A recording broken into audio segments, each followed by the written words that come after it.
I come from a titled family, from a kingdom in the Balkans, Transylvania. The territory over which I ruled was small, but fertile and beautiful. My life was dedicated to protecting it. It was a bountiful land. The climate was ideal. The soil was rich, the air was clean. Water was plentiful from clear mountain streams that flowed through the valley. My people prospered, and they were loyal in their allegiance to me, for I was a generous and compassionate ruler. We were high-thinking, happy, peace-loving people, content with what we had. We offered no threat to any of our neighbors. But we were fearless in defense of what was ours. Countless times I led my army into battle to ward off invaders seeking to take our land by force. We repelled the Bulgarians, the Hungarians, and the barbarian Hun, Attila the Great. Time and again the barbarians rode against us. Time and again we defeated them. But they always returned to try again. Desperate to convince them of the futility of the slaughter, I adopted my own savage method. I skewered the bodies of the invaders and scattered them about the surrounding countryside as a horrible warning to potential future enemies. I shuddered at my own action, but it spoke to the barbarians in a language that they understood. The strategy worked. Enemies lost their fighting spirit and retreated at the grisly sight of my signposts of death. I had become a butcher in pursuit of peace, and my soul was irrevocably tarnished. I became the target of hatred on all sides, and every warrior who rode against me burned with vengeance. Enemies joined forces with the sole purpose of destroying me, and they succeeded.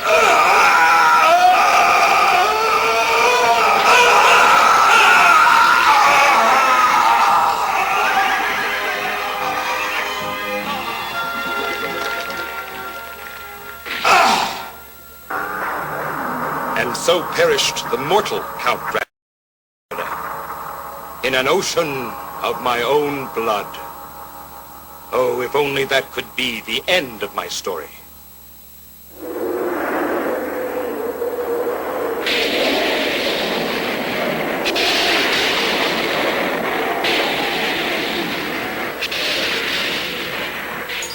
My blood-smeared earthly reputation had caught the attention of Satan himself.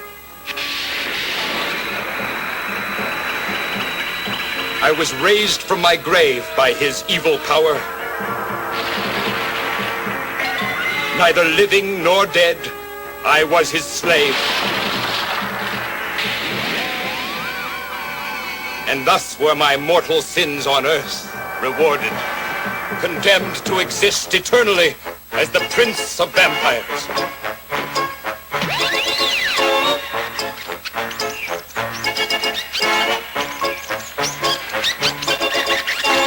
For 500 years I have fed my insatiable bloodlust, and the name Dracula has become a horrifying abomination to mankind.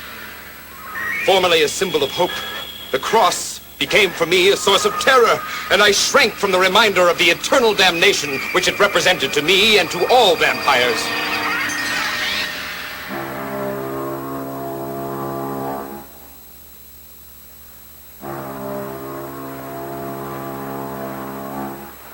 As Europeans learned too much about my habits and vulnerabilities, I was forced to flee my native land. I journeyed to a land where the people thought stories about vampires were just silly superstition. Americans seemed more concerned about worldly, material things than about spiritual matters.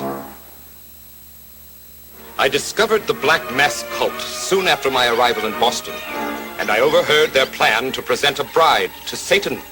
It was my chance for revenge. On the night appointed for the offering, I hastened to the Church of Satan's disciples.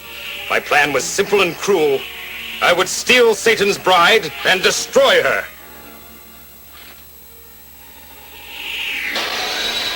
Then I saw you, and all my plans were forgotten. As you knelt before me in obedient submission and your eyes met mine, I knew I must have you for my own. My need for you overwhelmed my need for revenge. With one bite, I could give you immortality, and you would be mine for all eternity. But a strange force gripped me and would not let me carry out my purpose.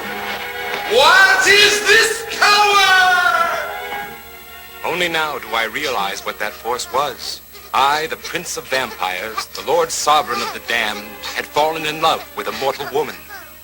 Now I behold the result. A beloved son, Janus. My frozen heart burns like a torch. Love and joy were just words describing long-forgotten emotions until I found you and regained my ability to feel them. I too had lost my humanity. That's why I offered myself to be Satan's bride. I had felt unloved and unwanted all my life until that moment our eyes met. You opened a whole new world to me simply by caring and by showing me that you cared. You made me feel alive and special. When we were together, you never took your eyes off me, and when we talked, you spoke to me, not at me, and you cared what I thought. No woman could ever feel more loved, more cherished than you have made me feel every moment we've been together. Such a man could not possibly be all evil.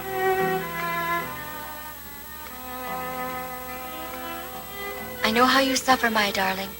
My heart suffers with you, but our love is worth suffering for. Oh, my love. Darling.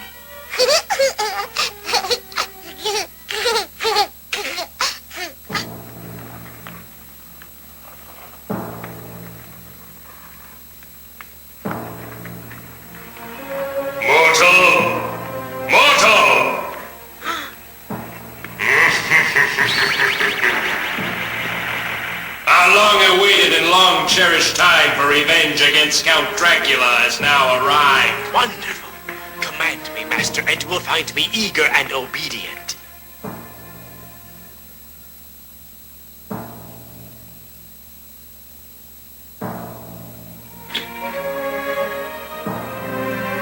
Go!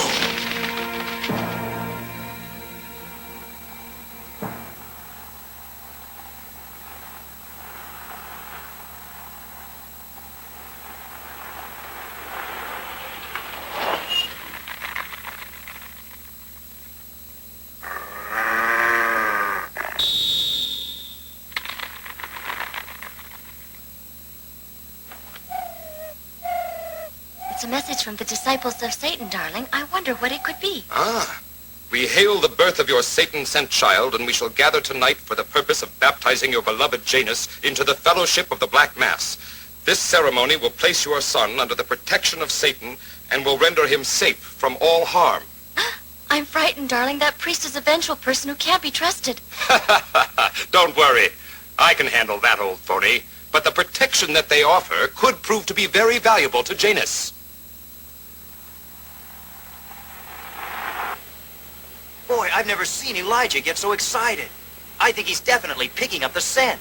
Oh, I've waited a long time for this moment, Dracula. Don't let anger override caution, child. This is very dangerous business. What are you two so uptight about? He's just another boogeyman. I can handle him easy.